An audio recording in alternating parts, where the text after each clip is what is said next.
The news arrived on a Tuesday, tucked into an envelope, so remarkably fine it seemed an insult to the stained pine of Mrs. Reeves' rented table. The paper was as thick as cream, the seal a deep, unforgiving blue, impressed with a coronet she didn't recognize. For a moment, Edith simply stared at it. News in her life was rarely good, and never grand. It was the butcher's bill, a note from her landlady about the damp in the scullery, a letter from her late husband's cousin inquiring with tedious politeness about her dwindling finances. This was different. This was an object from another world. She slit the seal with the small practical knife she used for her mending. The handwriting within was a testament to a bygone era, a spidery, elegant script, full of sharp peaks and graceful loops, penned by a hand that had clearly never known a day of labor. Mrs. Reeve, it began without preamble. I am informed by my man of business in London that you are a gentlewoman of good sense and practical nature, lately widowed and seeking a situation. He speaks of your character in terms that, for a lawyer, verge on the effusive. I am in need of a companion. My health is variable. My disposition, I am told, is not. The country air here in Yorkshire is bracing. The society is non-existent, which I count as a blessing. My offer is £300 per annum, with all lodging and board at my estate, Westburn. Your duties will be light. Your primary responsibility will be to endure me. There is the matter of my great-nephew, the Duke of Witch, whose house this is. You will find him private. His seclusion is a matter of long establishment. It need not concern you. I require your services to commence at your earliest convenience. A coach will be arranged upon receipt of your acceptance. Orlaja, Duchess of Witch. Edith read the letter twice. £300. It was a fortune. It was independence, security. It was the end of the cloying pity in her relation's eyes, and the constant, grinding arithmetic of making her small widow's portion last. Westburn, the Duke of Witch. The name was a faint echo from a world she had only ever brushed against. A great title, an old family. She remembered her husband Arthur, a physician whose practice had served the fringes of the aristocracy. Mentioning the name once, the Whitchurch dukedom, a hero of the peninsula, they had called him years ago. Then nothing. The name had vanished from the papers, from the gossip her husband would sometimes bring home like a strange and useless trinket, as if the man himself had ceased to exist. His seclusion is a matter of long establishment. The phrase was a masterpiece of aristocratic understatement. It was a door firmly closed. It was a warning. It meant gossip and whispers and a deep, unspoken sorrow. Edith, whose own life had been carved by sorrow, was not afraid of it.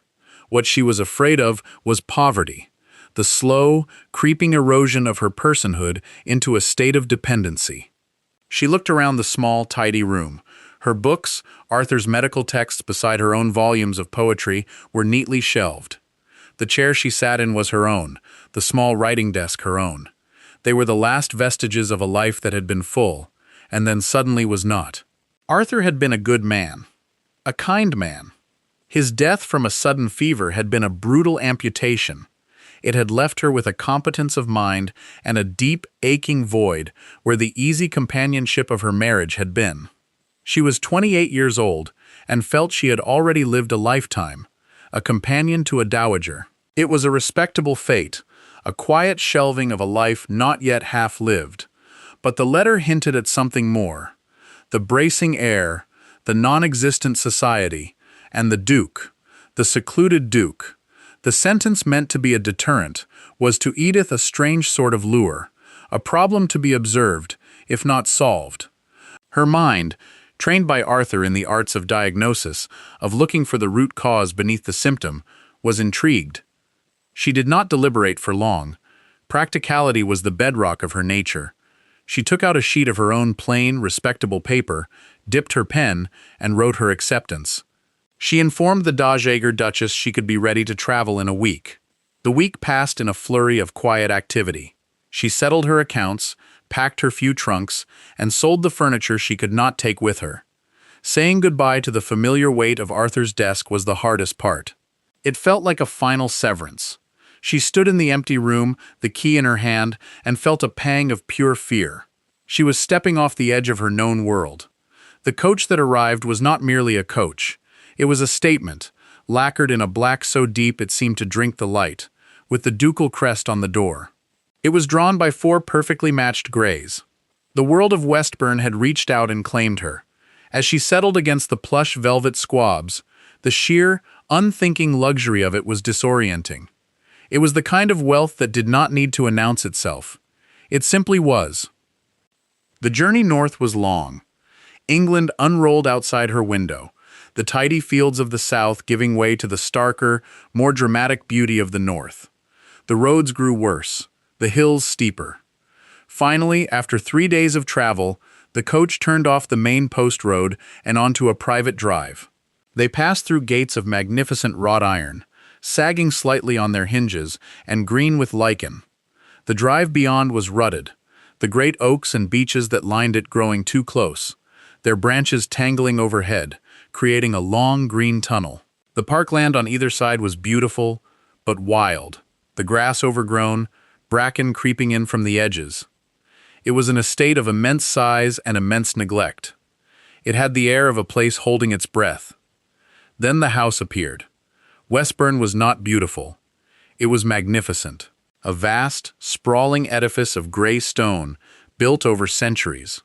It commanded the landscape with a sort of brooding dominance. Its multitude of windows stared out like blank eyes. Only a small section of the west wing showed any sign of life. The rest of the house was shuttered, dark, asleep. A house in mourning for itself.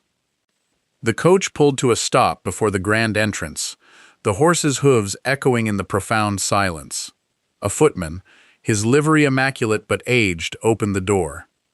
As Edith stepped down, the great oak doors of the house swung open, and a butler who looked as ancient and solid as the house itself stood waiting.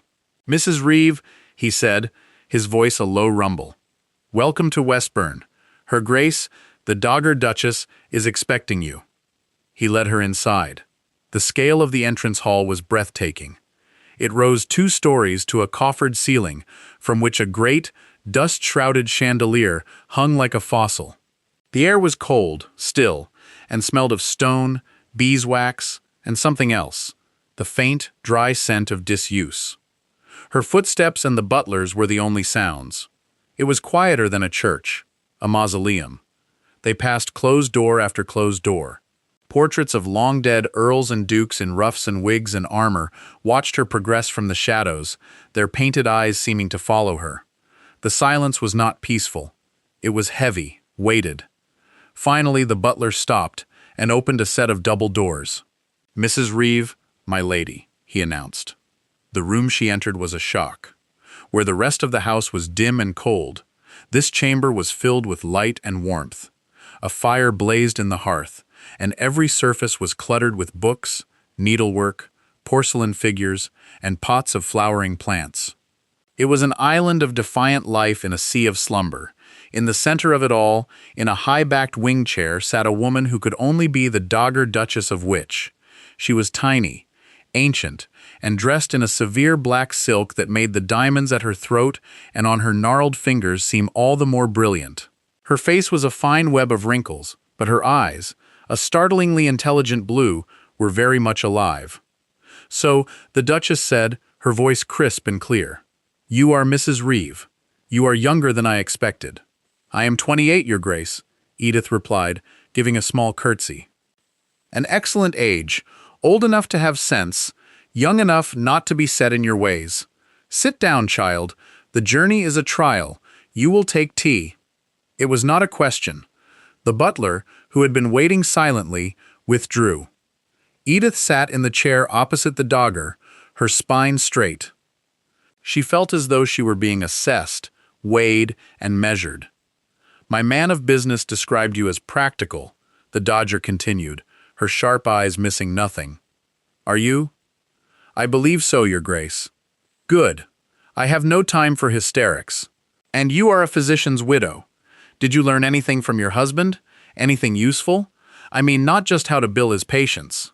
The question was blunt, almost rude, but Edith found she did not mind. It was a relief after the careful, veiled condolences she had grown so tired of. I assisted him with his accounts and the running of his dispensary. I know a little of herbs and the preparation of tinctures, and I know how to listen. The dogger gave a short, sharp nod, as if Edith had passed a test. Listening, a lost art. Most people simply wait for their turn to speak. Tea arrived, brought by a nervous-looking maid. The Doja Duchess poured with a steady hand, the fine china rattling faintly. For a few moments, they sat in silence, the only sounds the crackle of the fire and the ticking of a grand clock in the corner. "Westburn is not what it was," the Dagger said abruptly, staring into the fire. "This house used to be the heart of the county. Music, laughter. Now," she trailed off, her mouth tightening, "now it sleeps, as does its master." She turned her gaze back to Edith. "My great-nephew, William the Duke. You will see him, or perhaps you will not. He keeps to his own wing. He dines alone. He speaks to no one but his valet and his man of business. And to me, when he must." "I understand, Your Grace," Edith said quietly. "The letter was quite clear." "Was it?"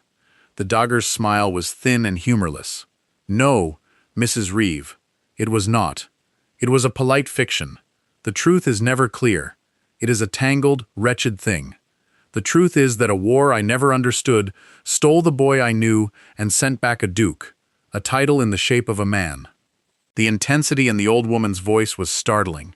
This was the real reason she was here, not to read aloud or play piquet. She was a tool, a lever, brought here to pry open a door that had been sealed for a decade. Just then, the door to the drawing room opened. A man stood on the threshold. He was tall, broader in the shoulder than the current fashion dictated, and dressed in a coat of black superfine that was exquisitely tailored but severe. His hair was dark brown, thick and unruly, and his face was a study in harsh angles, a strong jaw, a straight nose, a firm mouth. It was a face that might have been handsome, but was instead merely formidable. His eyes, a shade of cool, clear gray, swept the room and settled on Edith with an expression of faint, chilling distaste. But it was not his face or his bearing that held the eye. It was his left side. The sleeve of his coat was pinned neatly, flat against his torso. Where his left arm should have been, there was nothing. He did not enter the room. He stood poised in the doorway, one hand resting on the frame, his entire posture a masterpiece of controlled tension. "Aunt." His voice was a low baritone, clipped and devoid of warmth. "You have a visitor." "I have a new companion, William," the dogger replied, her tone sharpening. "This is Mrs. Reeve. Mrs. Reeve, may I present my great-nephew, His Grace, the Duke of Witch."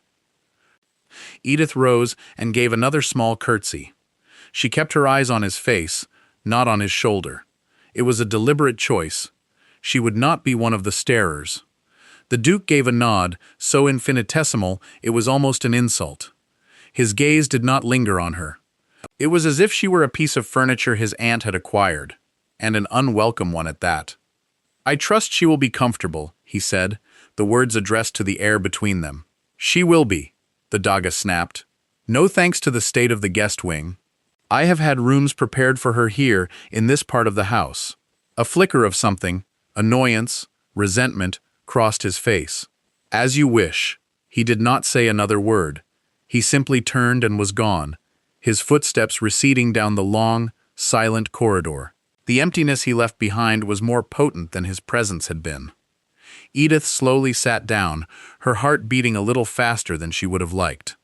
She had seen him, the recluse, the wounded hero, and she had seen in his eyes not sorrow, but a deep, cold, bottomless rage. The dogger sighed, a long, weary sound. "Well," she said, her voice suddenly tired. "Now you know, that is the Duke of Witch, and that Mrs. Reeve is the Peace of Westburn." The first weeks passed in a strange, quiet rhythm. Edith's duties were, as the dogger had promised, light. She read from the papers in the morning, wrote letters for the old lady in the afternoon, and sat with her in the evening, sometimes talking, sometimes in companionable silence. Lady Hortense was sharp, opinionated, and fiercely intelligent. She spoke of politics, of literature, of her youth in a glittering, long-dead-ad court. She spoke of everything, in fact, except the one subject that permeated the very stones of the house, her great-nephew. Edith learned the geography of Westburn. It was a house divided. The west wing, where she and the dogger resided, was kept clean and warm. It was a small, habitable island. The rest of the house, the grand staterooms, the ballroom, the endless guest corridors, was shrouded in dust sheets and silence. And then there was the north wing, the Duke's wing. It was his fortress, his sanctuary, his prison. No one went there but his Valad, a grim-faced man named Fletcher, who had served with him in the army. She saw the Duke infrequently, a glimpse of him crossing the unkempt lawns, his stride long and purposeful, his two large hounds at his heels, a brief, tense appearance at the Dagger's door to ask a clipped question about an estate matter. He never acknowledged Edith beyond a stiff, formal nod if their eyes happened to meet. He was a ghost in his own house, a palpable absence. Edith, however, was not one to be idle. Her practical nature required an outlet. With the dog's amused permission, she began to impose her own quiet order on the chaos. She started with the household accounts, which were in a state of neglected disarray. She spent days in the estate office, a small, cold room off the main hall, poring over ledgers, her clear handwriting bringing sense to the sprawling, illogical entries of the elderly steward. She discovered the estate was bleeding money, not through malice or theft, but through sheer inattention. Bills paid twice, rents uncollected, repairs commissioned and forgotten. It was the finance of apathy. She drew up a new simplified ledger and presented it to the dogger. "Good heavens, child," the old lady said, peering at the neat columns through her lorgnette. "You have a mind for figures. I thought that was a male complaint." "Order is a comfort, your grace," Edith replied simply. "Is it?" The Dagger looked at her shrewdly. "Or is it a weapon against chaos?" Edith did not answer. Her next project was the still room. It had been abandoned for years, a place of cobwebs and dust-covered jars. Edith had it scrubbed from top to bottom. She found the old herb garden, a tangled wreck behind a high brick wall, and spent hours there, her hands gloved, patiently weeding and tending, until she had resurrected a few tough, fragrant survivors: lavender, rosemary, thyme. She began drying them, making sachets to scent the damp linen, and simple infusions for the Dagons. The work was grounding, physical. It settled her. Her greatest discovery, however, was the library. It was a magnificent room, 2 stories high, with soaring, arched windows that looked out over the wild parkland. Bookshelves climbed to the ceiling, accessible by a rolling ladder. But like the rest of the house, it was succumbing to a gentle decay. A film of dust lay over everything. The leather bindings were dry and cracking, and the air was thick with the scent of old paper and neglect. It was the one room outside his own wing that the Duke was known to frequent. Edith would sometimes see a lamp burning there late at night, yet he did nothing to halt its decline. He used it, but he did not care for it. Edith decided the library would be her domain. She began, one shelf at a time, the monumental task of cataloging the collection. She took down each book, dusted it gently, assessed the condition of its binding, and entered its title in a fresh ledger. It was slow, methodical work, and it soothed her. She loved the feel of the old books, the whisper of the pages, the sense of history held within them. She was there one afternoon, halfway up the rolling ladder, when he found her. He entered so silently she didn't hear him. She was reaching for a heavy volume of Plutarch when she felt a change in the air, the subtle shift that denotes another presence. She looked down. The Duke of Witch stood at the base of the ladder, looking up at her. His cool, gray eyes were unreadable, his expression impassive. "What are you doing?" he asked. The question was not curious. It was an accusation. "I am cataloging the books, Your Grace," Edith replied, her voice steady. She did not move from the ladder. To descend would be to retreat. Why? Because they are in need of it. Some of the bindings require repair.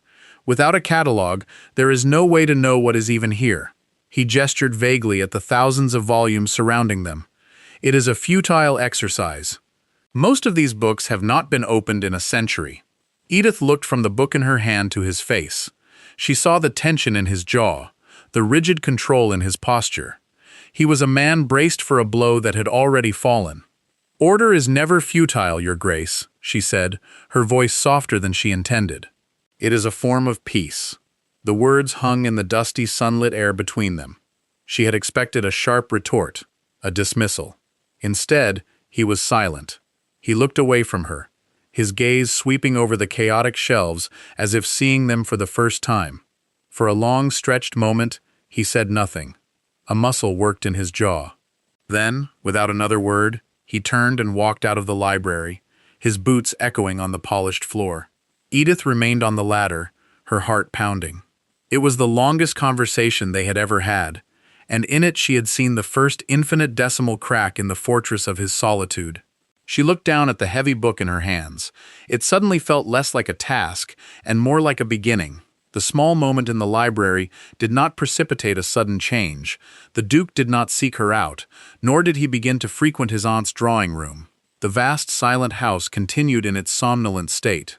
Yet something had shifted subtly when she saw him at a distance. Now, his nod of acknowledgement was no longer an insult, but a neutral fact. When he passed her in a corridor, his cool gray eyes would meet hers for a fraction of a second longer before sliding away. He was aware of her. An observer in his own wilderness, he had taken note of a new species. Edith continued her work. The library became her sanctuary. She learned the feel of the room, the way the light moved across it during the day. She learned that the Duke's preferred reading was history and military strategy.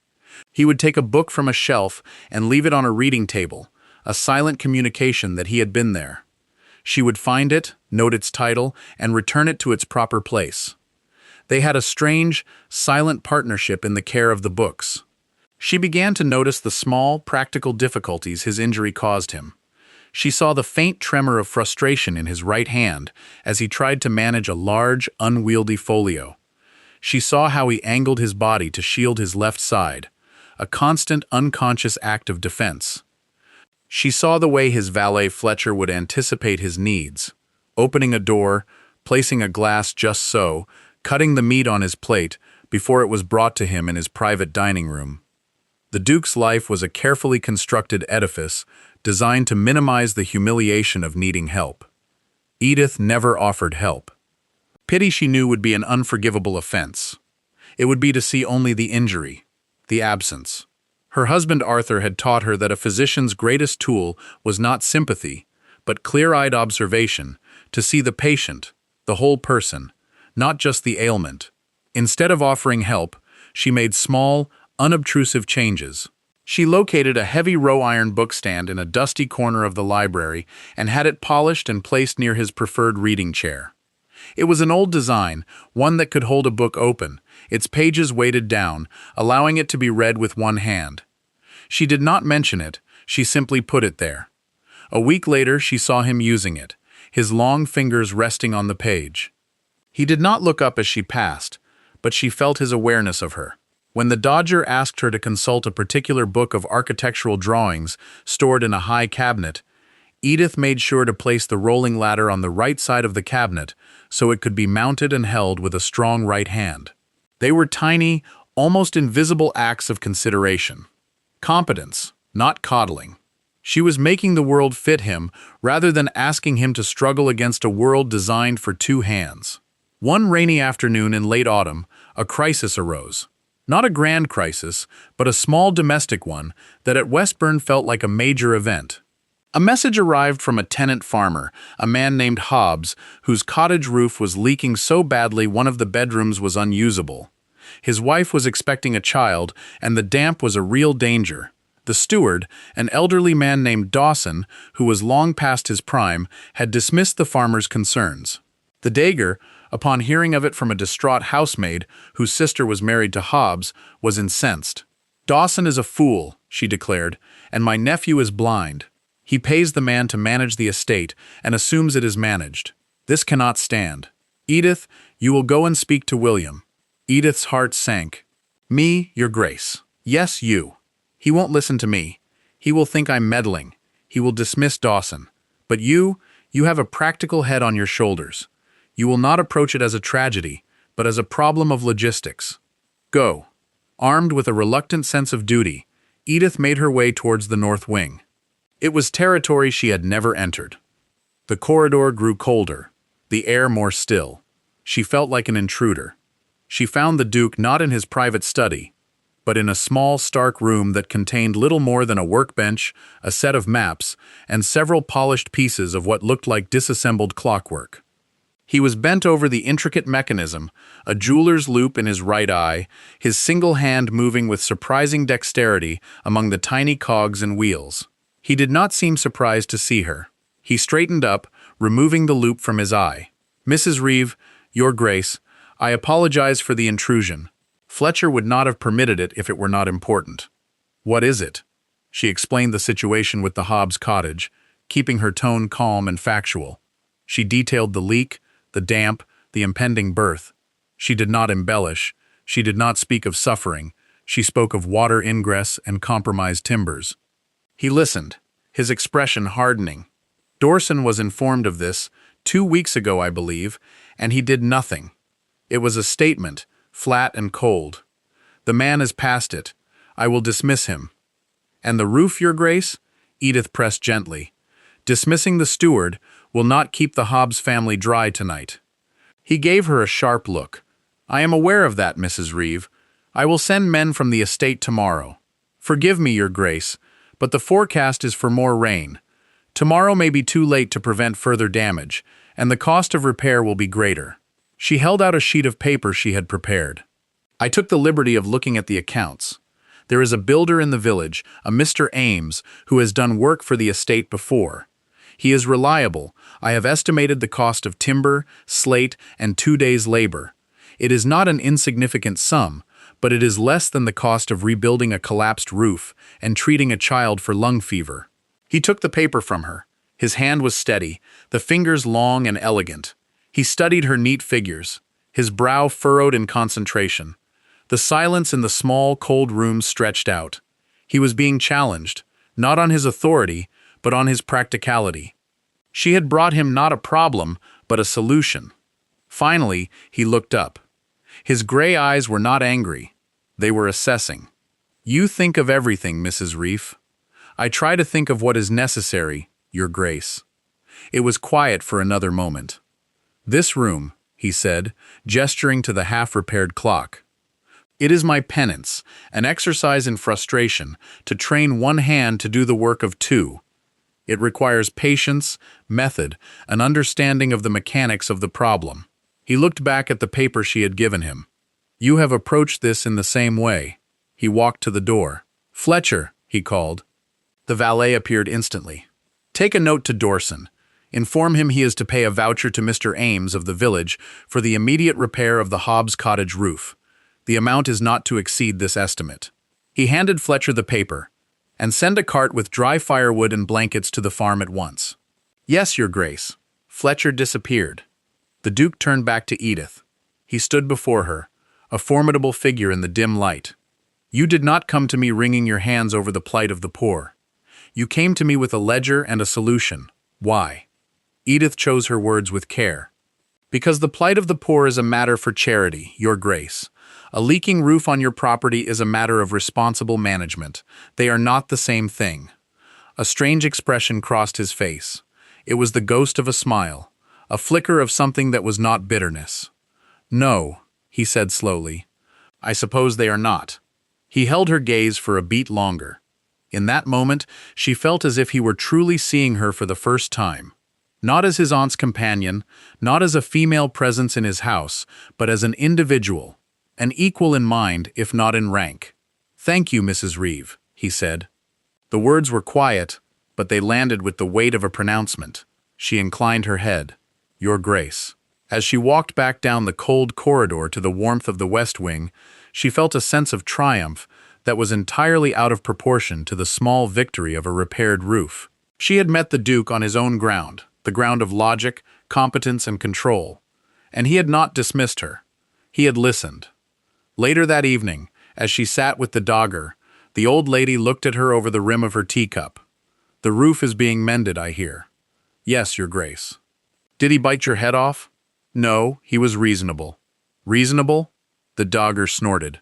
William has not been reasonable in a decade. He has been barricaded. There is a difference. She put her cup down, her blue eyes sharp and knowing. You are good for him, Edith. You do not treat him like a broken thing. Etiquette felt a warmth spread through her chest. I see a man who has endured a great deal. I do not pity him. Pity, the dogger said with venom, is a useless, corrosive emotion. It is an insult dressed as a kindness. What William needs is not pity. He needs a reason to come out of the dark. She looked at Edith, and her expression was both hopeful and deeply sad. I am an old woman. I had begun to fear he would never find one. That night, for the first time, Edith allowed herself to think of the Duke not as a problem to be managed, but as William, a man trapped, not by the loss of his arm, but by the loss of his world. And she, in her own quiet, practical way, was standing at the edge of it holding a candle. She did not know if he would ever choose to walk towards the light, but for the first time she felt the possibility of it. A fragile, tentative hope in the great sleeping house. From his window, William Beauhurst, Duke of Witch, watched her. It was a habit he had fallen into. He would stand in the shadows of his study, the room that looked out over the west lawn, and watch Mrs. Reeves as she walked in the gardens. She had a calm, purposeful stride. She did not wander aimlessly. She would pause to examine a struggling rosebush or pull a persistent weed, her movements efficient and graceful. He had spent the better part of 10 years cultivating a state of perfect, unreachable solitude. He had built walls of silence and duty reinforced with routine and isolation. His world was small, controlled, and safe. He had his books, his maps, his clocks. He had Fletcher, who understood everything without needing to be told. He had his aunt, a familiar and welcome irritant. It was enough. It had to be enough. Then Mrs. Reeves had arrived. He had resented her presence at first. She was an intrusion, a new piece on a board he had long since mastered. He had expected a staring, nervous creature who would flutter at the sight of him, her eyes darting to his empty sleeve with that familiar, sickening mixture of horror and pity. But Edith Reeves did not flutter. She was still, she was calm, and she did not look at his shoulder. She looked at his face. Her gaze was direct, intelligent, and unnervingly clear. It was like being seen by sunlight after a decade in a cave. He found himself thinking about her at odd moments, the way she'd stood on the library ladder, surrounded by chaos, and spoken of order, as a form of peace. The way she had presented the problem of the tenant's roof, not as a plea for mercy, but as a failure of logistics. She did not appeal to his heart, she appealed to his intellect. It was this that disarmed him. For 10 years people had been trying to get at his heart. His aunt, with her sharp-tongued affection. His man of business with his talk of ducal duty. The few old friends who had tried in the early years to breach his walls. They had all come with hammers of sentiment and sympathy. Mrs. Reeves came with a key forged of logic and quiet competence. He replayed their conversation in his workshop, over and over again. He had told her the room was his penance. He had never admitted that to another soul, not even Fletcher. The words had simply come out. Why? Because she had not looked at the intricate half-finished clockwork as a strange hobby. She had looked at it, he sensed, and understood it for what it was. A discipline. A battle against the clumsiness of a world remade. One morning he was in the estate office with Dorson, the elderly steward he had not yet brought himself to dismiss. The man was flustered, his papers in a hopeless muddle. He was trying to explain a discrepancy in the accounts for the home farm. William's patience, always a finite resource, was wearing thin. The numbers swam before his eyes, a testament to incompetence. The door opened and Mrs. Reeves entered. She paused on the threshold, her eyes taking in the scene. "Forgive me, Your Grace. I was looking for the seed receipts from last spring." "We cannot locate them, Mrs. Reeves," Dorson said, shuffling a pile of papers miserably. She came further into the room. Her presence seemed to suck the panic out of the air. "Perhaps I can assist. I believe I saw them when I was sorting the correspondence from March." She moved to a large, cluttered cabinet. Her hands were deft and certain. She did not rummage. She seemed to know the precise location of everything. After a moment, she produced a thin folder. Here they are. She placed them on the desk. Then her eyes fell on the ledger Dawson and William had been struggling with. Ah, she said softly. The dairy accounts, she pointed a slim finger at a column of figures. The error is here, I believe. The revenue from the sale of cheese to the inn at Market Crossford was entered as an expense. William looked. She was right. A simple, foolish error that had thrown the entire balance out. Dawson stared at the page, his mouth slightly agape. William looked at Edith. She had seen the problem in an instant. Not just the numbers, but the fog of confusion and frustration in the room. And she had fixed it simply and without fuss. "Thank you, Mrs. Reeve," he said. The words felt inadequate. "It was nothing, Your Grace," she replied. She gave a small nod and left the office, closing the door quietly behind her.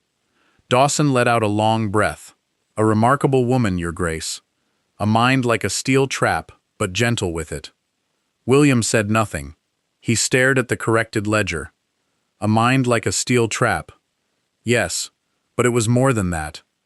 It was the quiet way she moved through his world, not demanding a place in it, but simply making it better, tidier, more logical, calmer. He found himself making excuses to cross her path. He would go to the library at a time he knew she would be there, ostensibly to find a book, but really just to be in the same room with her.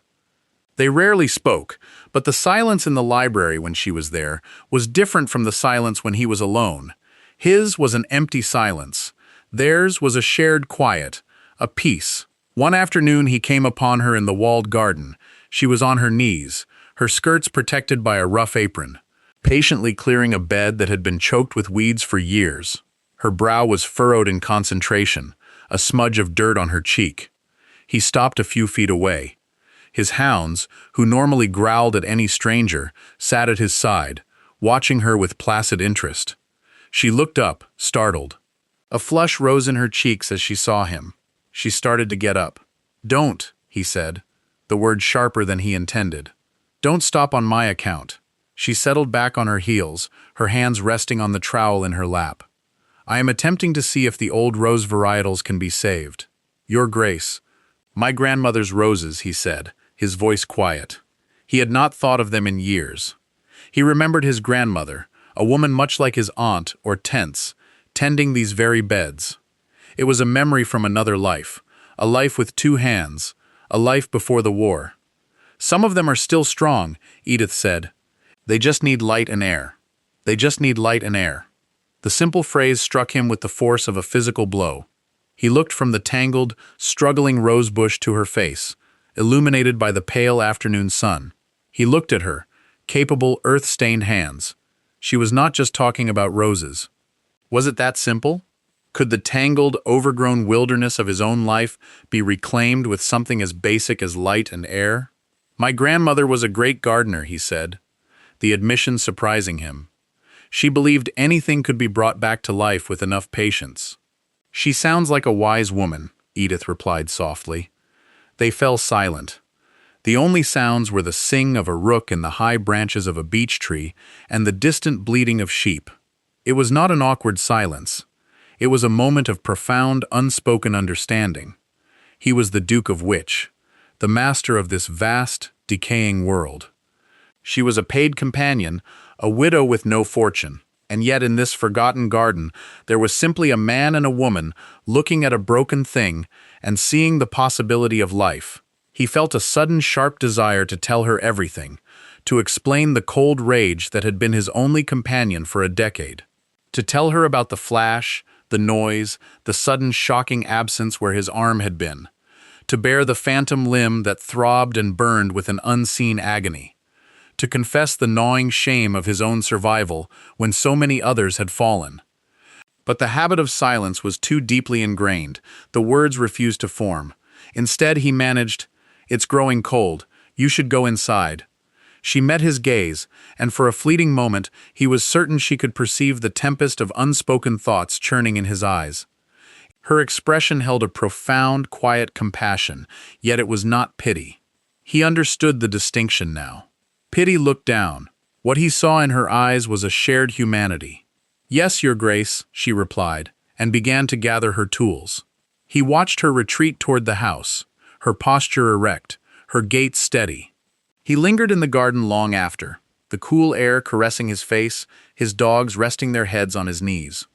For the first time in a decade, the silence of Westburn offered no solace. It felt like a cage, and he was suddenly, desperately aware of the key. The first snow of winter descended in early December, a soft, thick blanket that transformed Westburn's wild parkland into a scene of stark, hushed beauty. The house seemed to shrink further against the cold. The world contracted to the fireside, to the lamplit rooms, to the long, shadowed corridors. In this condensed realm, Edith Reeves' presence grew more potent. She was a steady, quiet flame against the gloom. Under her gentle stewardship, the West Wing operated with a smoothness it hadn't known in years. The servants, once cowed and listless, began to reclaim their pride. A new gleam graced the silver. A fresh scent of beeswax perfumed the air.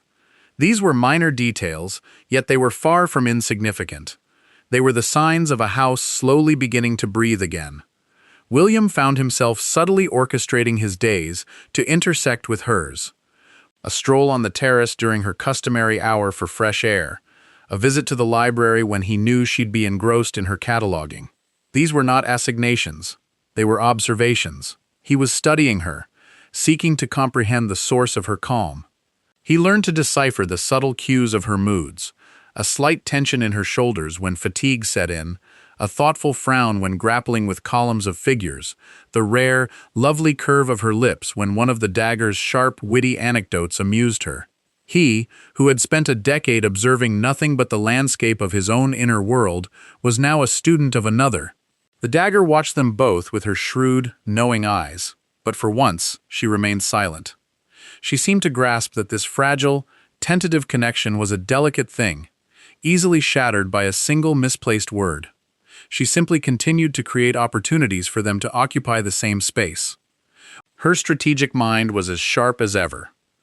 The catalyst for the next profound shift arrived in the form of a letter. Not a personal note, but a thick, formal invitation dispatched from the most imposing residence in the vicinity, Larchwood Park, the seat of Sir John and Lady Ashworth. It was an invitation to their annual Christmas assembly. Invitations to Westburn had become a rarity. For years, the county had respected the Duke's seclusion, or, more accurately, they had grown weary of his refusals and had simply ceased to extend them. But the Ashworths were newcomers, wealthy from trade and eager to establish their presence. They were either oblivious to the Duke's habits or audacious enough to disregard them. The dagger held the invitation aloft, like a battle standard. They have invited us, all of us, the Duke of Witch, the Dowager Duchess of Witch, and guest. Her eyes gleamed. That means you, Edith. William, summoned to his aunt's drawing room on some pretense, stood rigidly by the fireplace. You will send our regrets, of course. I will do no such thing, the dagger retorted. We are going. I do not attend assemblies. His voice was flat, final. You do not, his aunt agreed. And as a result, the entire county believes you are either mad, dying, or both. Your cousin Quincy has been making himself exceedingly useful, spreading the rumor that you are no longer capable of managing your own affairs. He suggests a regency might be in order, with him as regent, naturally. A muscle twitched in William's jaw. Quincy Bowhurst, his second cousin and heir presumptive, a man whose ambition was matched only by his lack of scruple. Quincy is a fool. He is a dangerous fool, and you have handed him ammunition by sequestering yourself for 10 years. People will believe him. It is time you reminded them who the Duke of Witch is. We will attend this ball. You will be seen. It is your duty. I have done my duty, William said, his voice dangerously low. He unconsciously touched the empty sleeve of his coat. I did my duty for king and country. I will not be paraded like a freak for the amusement of the local gentry. The room fell into silence. The word hung in the air. Freak. It was the secret, ugly word he had lived with for a decade. The word he saw in averted eyes, in the sudden silences when he entered a room. Edith, who had been sitting quietly by the window with her needlework, felt her heart clench. She looked at him, at his proud, rigid posture, at the raw pain in his gray eyes. It was the first time he had ever given voice to the monster that haunted him. The dagger's face softened. The fight drained from her. "William," she began, her voice laced with a rare, gentle sorrow. But he did not want her sorrow.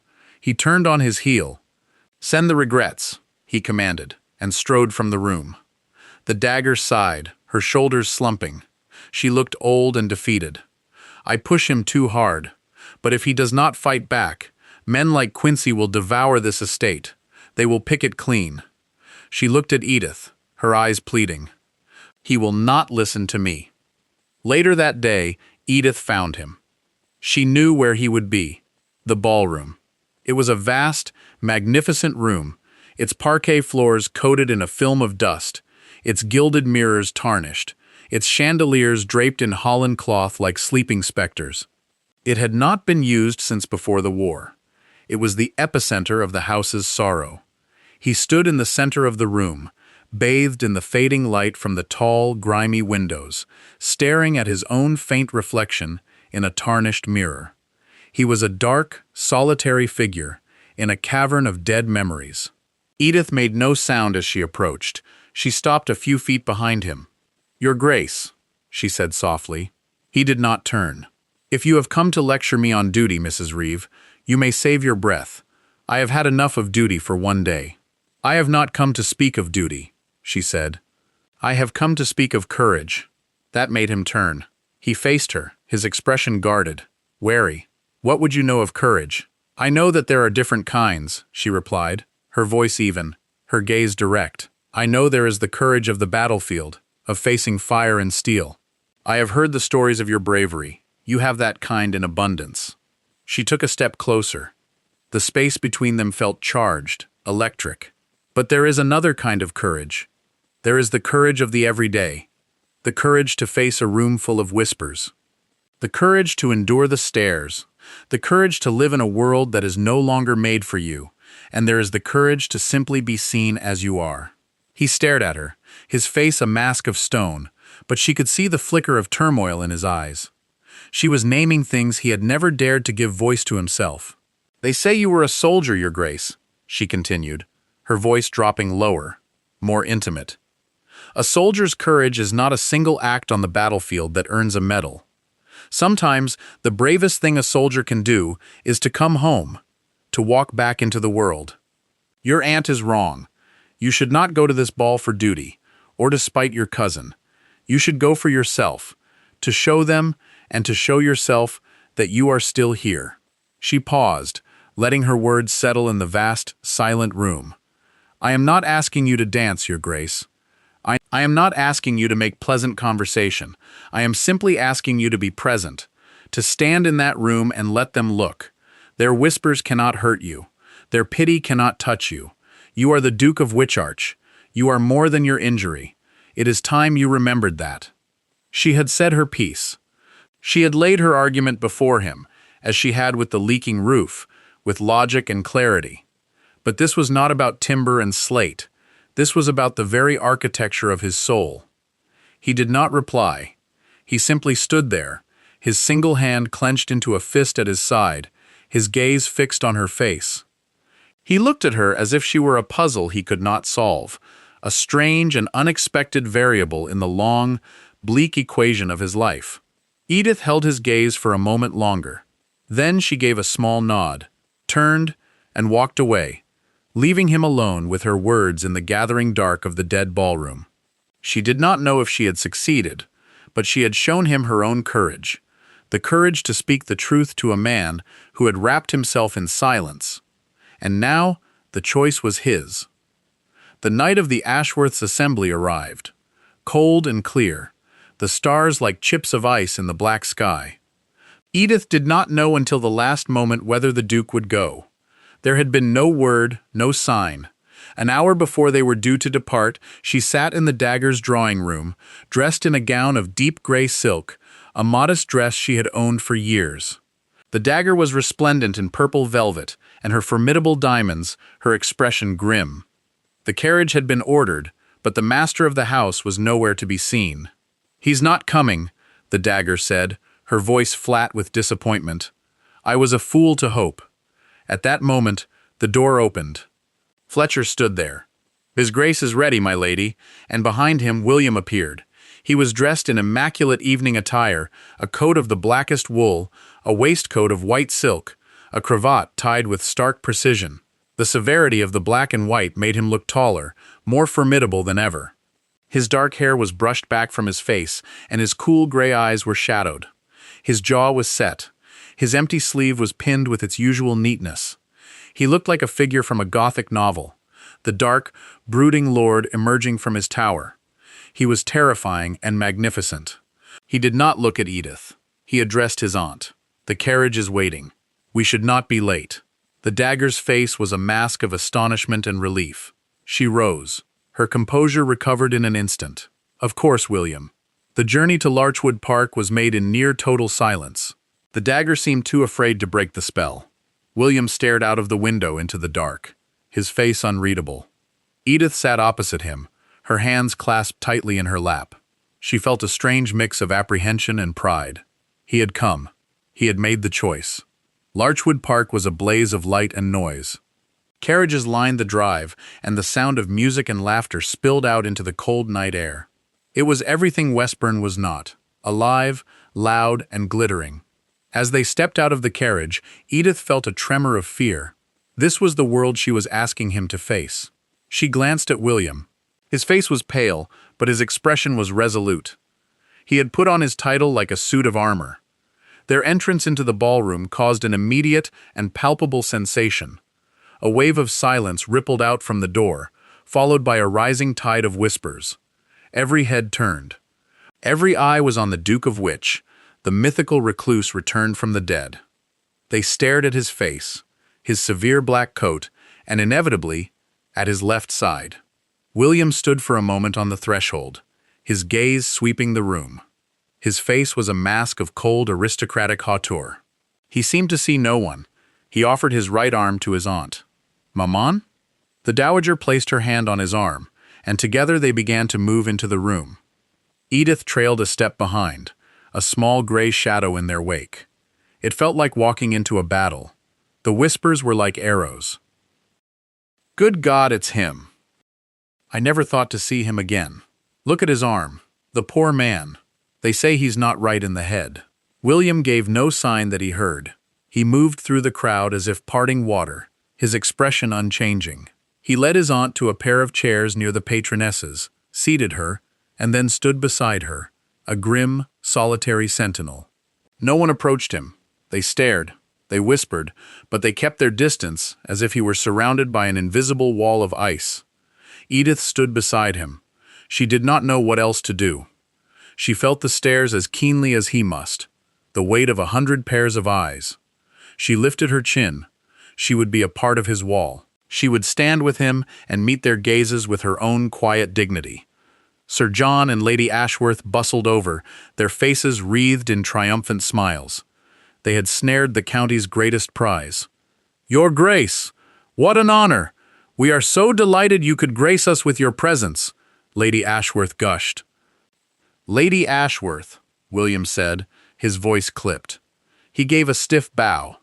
The conversation was stilted, awkward. The Ashworths tried to draw him out, but his replies were monosyllabic, his demeanor glacial. After a few painful minutes, they retreated, flustered. The evening wore on. The music played, couples swirled on the dance floor, and William remained by his aunt's chair, unmoving. A few brave gentlemen, old acquaintances of his father, approached to pay their respects. He received them with cold civility, his answers brief and formal. No one asked him to dance. The idea was unthinkable. He was a monument, not a man, a relic of a war everyone else wanted to forget. Edith felt a rising tide of anger on his behalf. These people with their easy lives and their careless whispers. What did they know of what he had endured? They saw a broken duke. She saw a man of immense, tightly controlled strength. Then she saw Quincy Bowhurst across the room. He was holding court, a smug, satisfied look on his handsome face. He was watching them, and he was smiling. He was enjoying William's discomfort, seeing it as proof of his own predictions of William's incompetence. Something in Edith snapped, a quiet, determined resolution. The orchestra struck up a waltz. The floor filled with color and movement. William stood like a rock in a churning sea, his gaze fixed on some distant point over the heads of the dancers. Edith moved. She took the 2 steps that separated them. She stood before him, her heart hammering against her ribs. He looked down at her, his gray eyes questioning, a flicker of surprise in their cool depths. "Your Grace," she said. Her voice was low for his ears only, but it was clear and steady. "You told me once you could no longer dance." His expression tightened. He thought she was about to commit the ultimate cruelty, to ask the impossible. "You did not say," she continued softly, holding his gaze, "that you could no longer stand on a dance floor with a friend." She did not offer him her hand. She did not gesture to the floor. She simply stood before him, her eyes full of a trust and an understanding that went beyond words. She was not asking him to pretend to be whole. She was inviting him to be himself with her, in the full view of the world. It was an act of breathtaking audacity and profound faith. He stared at her. The noise of the ballroom, the music, the whispers, it all faded away. There was only her face, her calm, courageous eyes. A friend. The word resonated in the silent, lonely chambers of his heart. For 10 years, he had been defined by what he could not do. He could not tie his own cravat without aid. He could not cut his own meat. He could not write a letter without smudging the ink. He could not dance. But she had not asked him what he could do. She had simply offered her presence, a place to stand. Slowly, deliberately, he gave a single stiff nod. He did not offer her his arm. He simply turned and began to walk towards the crowded dance floor. Edith fell into step beside him. They moved through the fringe of onlookers who stared, mouths agape. They walked to the very edge of the swirling mass of dancers and stopped. He stood straight and tall, his hand resting on the hilt of a dress sword he was not wearing. Edith stood beside him, her hands clasped loosely in front of her. They did not speak. They did not touch. They simply stood together, 2 quiet figures on the edge of the maelstrom, while the waltz soared around them. It was the most scandalous thing that had happened in the county in a decade. It was more shocking than a duel, more intimate than a stolen kiss in the conservatory. The Duke of Witch and the unknown woman in gray, standing still while the world danced. The whispers died. The stares were no longer of pity or morbid curiosity. They were of astonishment, of awe. They were watching something they did not understand, but whose power they could not deny. Edith looked at William's profile. His face was still a mask, but the tension in his jaw had eased. His shoulders were a little less rigid. He was breathing. He was present. He had walked back into the world, and he was not alone. The music swelled to its crescendo, and then faded into applause. And in the silence that followed, William turned his head and looked at her. A real look. A look of gratitude so profound it needed no words.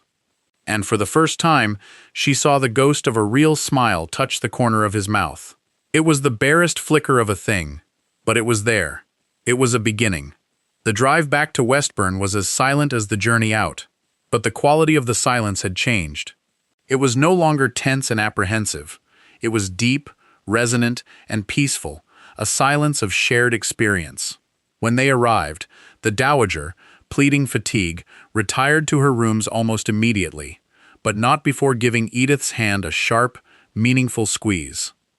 William walked with Edith to the door of his aunt's drawing room. "Mrs. Reeve," he said, his voice a low rumble in the quiet hall.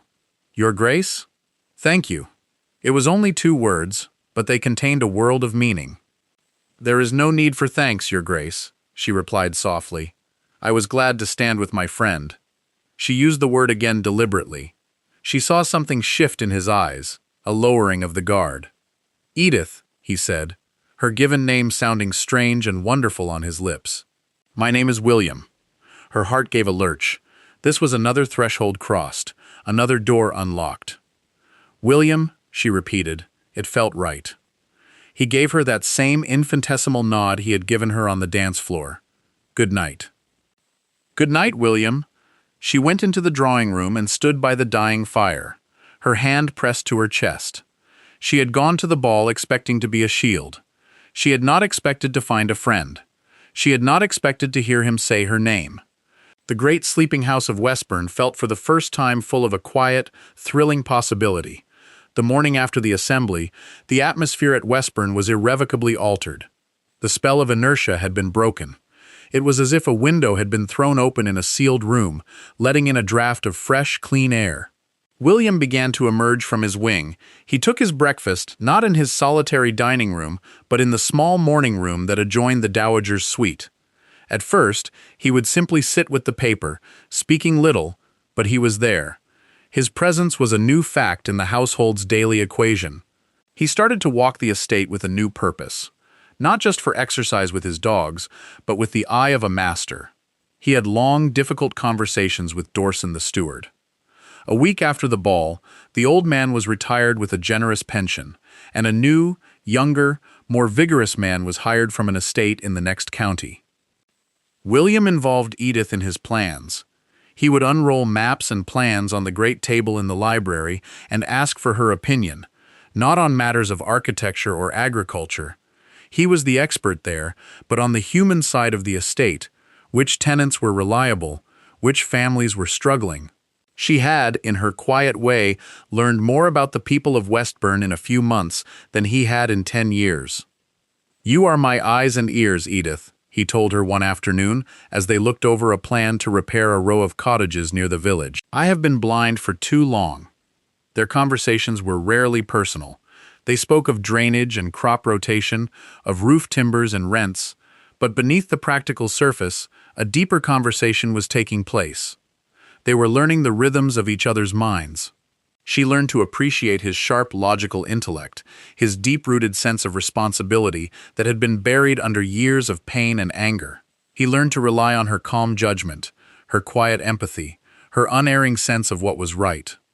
The library became their shared office, their sanctuary. The work of cataloging continued, but now they sometimes did it together. He would sit at the table, his single hand moving with slow precision as he made notes, while she stood on the ladder, calling down titles. The air would be filled with the quiet sounds of their work, the rustle of paper, the scrape of a chair, the low murmur of their voices.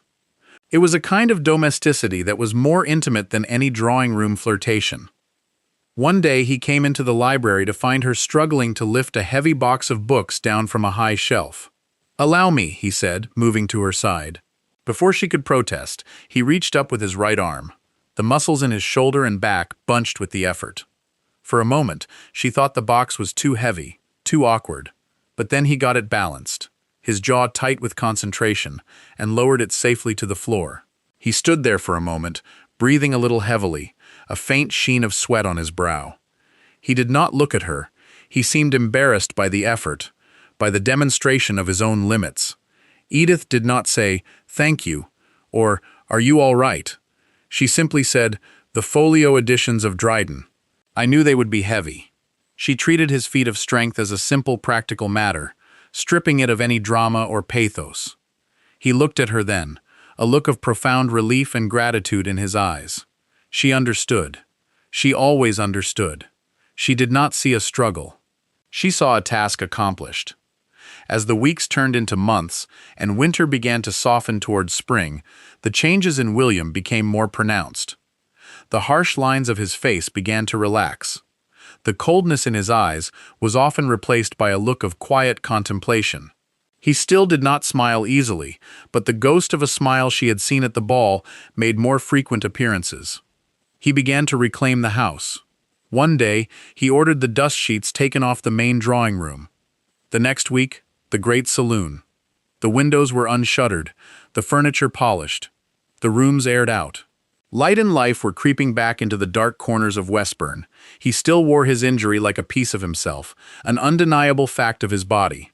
He was often frustrated by his limitations, but the black rage had subsided, replaced by a kind of grudging acceptance. He was learning to live in the world as he was. And he was doing it, Edith realized, because she was there to witness it. Her calm, unpitying gaze gave him the courage to be imperfect. They spent more and more time together. They would walk for hours in the park, the dogs ranging ahead of them, talking of books, of politics, of the future of the estate. He had a fine, dry wit that he had kept hidden for a decade, and he made her laugh. She, in turn, shared stories of her life with Arthur, of her love for medicine, and the quiet satisfaction of a diagnosis correctly made. She spoke of her past without sorrow, as a part of the journey that had brought her here. She was falling in love with him. The realization dawned not in a sudden flash, but as a slow, unfolding certainty, as gentle and inevitable as the first blush of spring. She adored his sharp mind, his unwavering resilience, and the quiet kindness that lay hidden beneath his reserve. She cherished the way he looked at her, as if she were the sole anchor in a world that otherwise made little sense. What he felt for her, she couldn't fathom. He remained a man of deep privacy. He had called her his friend, his eyes and ears, a source of reliance, but whether his affections ran deeper, she dared not guess. He was a duke, she a paid companion. The chasm between their worlds was immense, and she vowed never to be the one to presume upon his generosity. One crisp, bright afternoon in early March, he asked her to accompany him to the old walled garden, the very place where she had been tending his grandmother's roses. The garden was utterly transformed. During the winter, he had engaged 2 new gardeners who had worked a veritable miracle. The overgrown beds were cleared, the paths meticulously weeded, the fruit trees pruned, and the rose bushes, those Edith had long despaired of, were now adorned with the tight green buds of burgeoning life. They stood together in the heart of the garden, a sanctuary of order and burgeoning promise. "It's beautiful," Edith murmured softly. "Your grandmother would have been so pleased." "She would have been," William agreed, his gaze not on the resplendent garden, but fixed upon her. She believed that anything, with enough patience, could be brought back to life. He paused. "You have been very patient, Edith." "I was merely enjoying watching the garden recover," she replied, her heart beginning to quicken its beat. "I wasn't speaking of the garden," he said quietly, taking a step closer. He stood so near now that she could discern the flecks of silver in his cool gray eyes. "For 10 years, he began, his voice low and intense, "I was a ghost. I haunted this house, and I haunted myself. I believed that was all that was left for me, a life lived in shadows. And then you came. You walked into my darkness, and you didn't try to drag me out. You simply lit a candle, and you waited." He extended his hand, not to touch her, but as if to reveal something. "I am not the man I was. The war took him. This," he gestured to his pinned sleeve, "is a part of me now. It will always be a part of me. I will never be whole, not in the way the world understands it." He finally met her gaze, and she saw a vulnerability there that stole her breath. "But when I am with you, Edith," he continued, "I do not feel broken. I feel seen. And I feel possible." He fell silent, as if the admission had cost him everything. Edith's heart overflowed. He was offering her the most precious gift he possessed, his truth, the raw, unvarnished truth of his wounded soul. And she knew, with absolute certainty, that she had to offer hers in return. It was her turn to be brave. "William," she began, her voice trembling only slightly, "when I look at you, I do not see a wounded duke. I do not see a man who is broken or incomplete. I see the man who reads Tacitus in the original Latin. I see the man who has the patience to repair a clock. I see the man who stood in a ballroom and faced down 100 whispers because he was asked to by a friend. I see a man of strength and honor and kindness. I see the man I love." The words were out, the most terrifying, the most honest words she had ever uttered. She had laid her heart at his feet, with no idea if he would, or even could, pick it up. He stared at her, his face utterly still. For one agonizing, terrible moment, she was convinced she had made a catastrophic mistake, that she had presumed too much, shattered the fragile connection between them. Then, slowly, he raised his right hand. He cupped her cheek, his thumb tracing the line of her jaw. His touch was hesitant, gentle, as if he were handling something infinitely precious and fragile. "Edith," he whispered, his voice thick with an emotion she couldn't quite name. He leaned in and kissed her. It was not a kiss of passion or demand, but one of profound tenderness, of gratitude, of homecoming. It was a quiet confirmation of all that had passed between them wordlessly for months. It was the sealing of a pact. When he drew back, his eyes were shining. "I do not know if I am worthy of your love," he said, "but I will spend the rest of my life trying to be." Tears welled in Edith's eyes, but they were tears of pure joy. She had chosen, and he had chosen her back. In the hushed stillness of the resurrected garden, surrounded by the promise of new life, their own new life was just beginning. 1 year later, a letter lay on the polished surface of the breakfast table, in the morning room at Westburn. Sunlight streamed through the tall, clean windows, catching the ducal crest on the wax seal. It was addressed in an elegant, flowing hand to Her Grace, the Duchess of Witch. Edith slit the envelope open. It was another invitation. The Ashworths, relentless in their social ambition, were hosting another assembly. She smiled. A year ago, such an invitation would have felt like a declaration of war. Now, it was merely a piece of paper. She looked across the table. William was there, engrossed in a report from his new steward. The morning room, once a space of tense silence, had now settled into the comfortable rhythm of their shared life. He looked well. The harsh, haunted look had vanished from his eyes, replaced by a quiet authority, a settled peace. He still favored his severe, well-cut coats, his left sleeve still pinned with Fletcher's customary neatness. The arm had not grown back, and the phantom pains still visited on damp nights. The war was a part of him, a scar on his soul as much as on his body. Love had not cured him, rather it had made a space for him to be whole with his wounds. He looked up, as if sensing her gaze, and his mouth curved into that rare, familiar, almost smile that was reserved only for her. Another summons from Lady Ashworth. "Indeed," Edith replied, folding the letter. "She requests the honor of our company." "And what shall be Her Grace's reply?" he asked, a teasing light dancing in his cool gray eyes. Edith tapped the invitation on the table. "Her Grace thinks she might enjoy a dance." William's smile widened.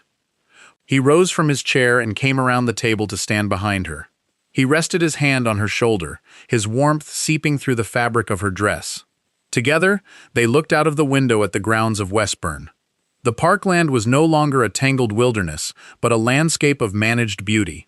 The house was alive, its windows shining, its heart beating steadily once more. They had found their own rhythm, a life built not on grand passions, but on quiet companionship, shared work, and a profound, abiding respect. They had their books, their gardens, their peaceful evenings by the fire. They had built a world together, a world of order and peace, a world of light and air. William leaned down and pressed a soft kiss to her temple. "Then we shall go," he said, his voice a low, contented murmur against her hair. "And this time, I believe the Duke of Witch might even know the steps."